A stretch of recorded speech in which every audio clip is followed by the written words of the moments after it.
Many of you might remember the Camp Fire in California that took out a lot of homes. 11,000 homes were burnt to ashes during the Camp Fire. Now, as of today, a year later, they built exactly 11 homes in the same area. Now, my question is it even worth it building in these same remote areas? Because these areas are very remote and there's a lot of trees and conditions around them that could easily ignite another fire. And, there are folks in this country that like to live this way, but at what cost are you living in these remote areas? I always found the people that try to go to these kind of hideaway towns away from everybody else for obvious reasons, they always end up getting hit with the most disasters at the end of the day. Those disasters are kicking their ass. Okay. If it's not fire, it's floods. If it's not floods, it's mudslides. If it's not mudslides, it's tornadoes. But there's always some natural disaster hitting these areas. And I think there are some areas that it's just not meant for people to live in. It's just not. It may be scenic and beautiful, and you may like the way it looks, but it doesn't mean it's intended for people to be there. You know, I was talking to True Royal about Hurricane Sandy when it happened here in New Jersey. And there were a whole bunch of homes where people lived near the ocean. When it flooded down there from the hurricane, all those homes got pushed into the ocean. And if you go down those streets, all you see is the foundation left where the house once stood. I mean, those houses literally got swept into the ocean. There's no trace of them anywhere. And those folks really, truly believe they were going to be able to rebuild in those same exact areas. And the insurance company pretty much told them no. They weren't getting anything to rebuild in those same areas.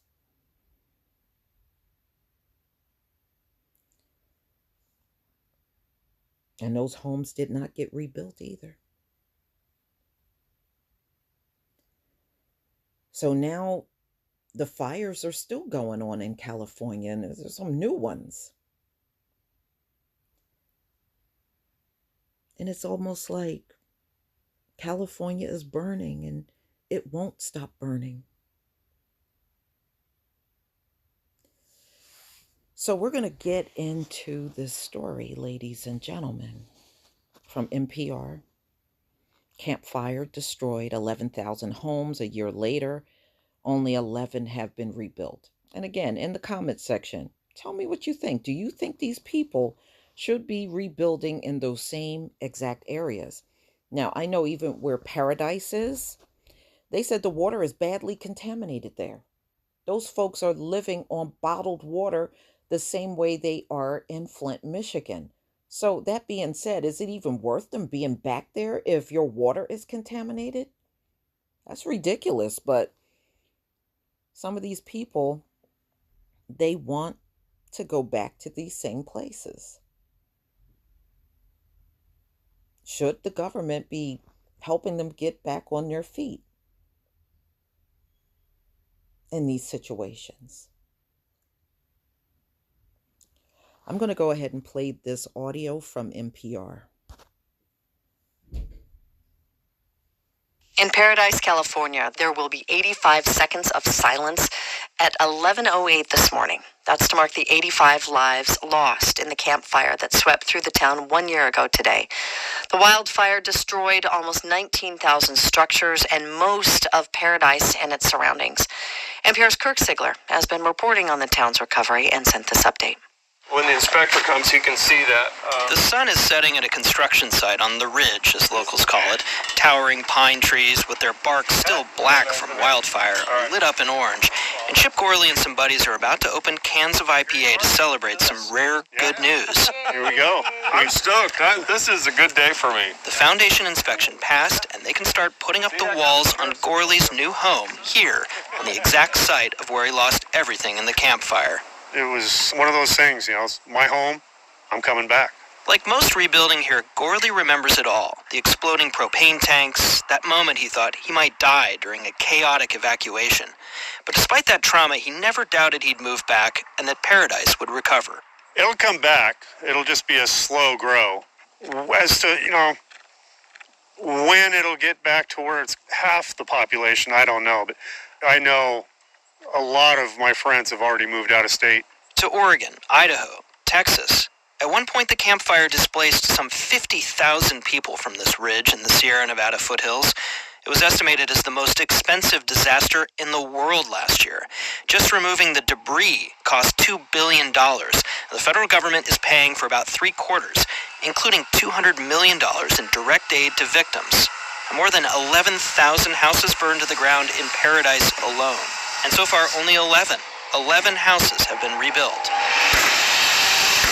Paradise's Mayor Jody Jones plans to add to that tally. She's standing at her new home site. Her contractor and his crew hammer away in the background. Those of us who have stayed and who are rebuilding, we call ourselves pioneers. We never were victims, and we're no longer survivors. We're pioneers. We're building a whole town from scratch. We're really proud of that. Jones says the town has passed new, tougher building codes. That includes no more wood decks or fences, and expanded setbacks between homes and flammable material. They're also looking to reconfigure some streets for better escape routes. But the most destructive wildfire in the U.S. in a century is prompting tough questions. Is all this enough? Should towns like this, built into dense, overgrown dry forests, be rebuilt in an era of climate change? Jones is a little tired of the question. The Getty Fire in Southern California, and no one is going to say, well, people shouldn't be building there because it's a high-risk area, but yet they have fires all the time. So what is the difference? It's because it's in LA, a metropolitan area, that of course we should rebuild, but because we're a small town in the mountains, we shouldn't? Paradise is a shell of what it was. The population went from 26,000 people to an estimated 3,000 today. There is progress here. Consider crews had to remove twice as much debris here as what was left from the Twin Towers after 9/11. Most of the toxic debris piles are now gone, so are the burnt cars that lined the roads, giving it an apocalyptic feel. The demolished Safeway shopping center is finally cleared. And I think that's where the Safeway was, if memory serves me correctly. I'm riding with Tammy Waller. She's one of the rare people up here whose home survived the fire. The cleanup, though, has been way ahead of what I ever thought it would be. One of the first things Waller did when she moved back in was pack a go bag with camping gear. It now sits next to her front door. In her neighborhood, we look at power lines still mingling low among dense stands of trees and branches. There's a mobile home with pine needles thick on its roof, overgrown brush at our feet. Everything still feels vulnerable. And Waller's not sure anything can really be done to prevent another fire on the scale and intensity as last year's. I know folks that the cement siding and all of that, their house burnt to the ground. That strong of a fire, there's nothing you're going to do about it. Waller moved up here for the quiet and slower pace, but like a lot of people, she's not sure she'll stay for the long term.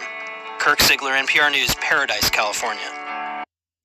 Ladies and gentlemen, Paradise was a sundown town. They didn't want anybody that looked like us there. And that information is online, by the way. I don't have to make shit up. And my thing is, I don't think they should build there. I don't care what this woman say. I don't think they should. If you're going to be in remote areas like that, you better have a designated route to get your people out of there. You remember, people died. Homes, damn near the whole town was wiped out. And, look, they said it was more debris there than 9/11.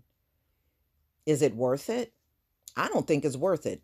I think they need to find another place to go. But you tell me what you think. But being that it's a sundown town, ladies and gentlemen, I don't really believe they're going to fully come back. I think other people are just going to remain where they are in other states and forget about living in paradise. It will never be what it used to be. That's just my opinion. But please tell me what you think. Please leave your comment and subscribe. Don't forget to hit on the notification bell, and I'll see you on the next video. Peace, family.